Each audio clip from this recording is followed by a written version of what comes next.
Bismillahirrahmanirrahim. Assalamualaikum warahmatullahi wabarakatuh. Hi everyone, in this short video, I'm going to explain the key findings of some research about the challenges Indonesian learners face in pronouncing English vowel sounds. First, the research saw that many Indonesian learners struggle to distinguish and pronounce English vowel correctly.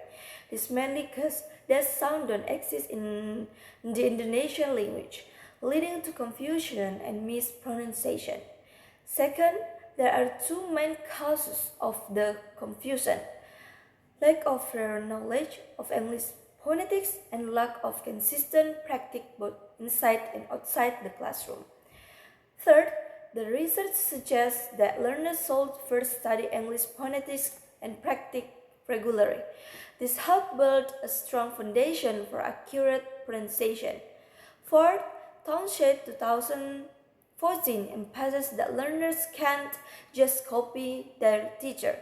If a sound doesn't exist in their native language, they might not even hear it properly. So they need to learn how to shape and the sounds using their speech organs. Fifth, Pallawa 2013 says that the phonetic system plays a big role in learning to pronounce and read English correctly. Native language interference is one of the big challenges.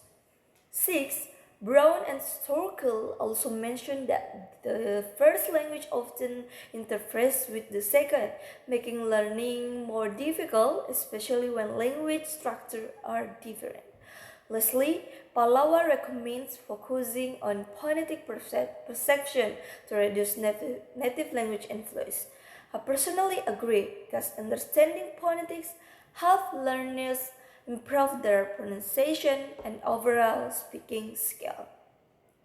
So in short, learning phonetics is key to improving English pronunciation.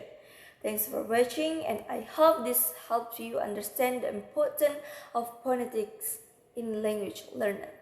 Thank you. Wassalamualaikum warahmatullahi wabarakatuh.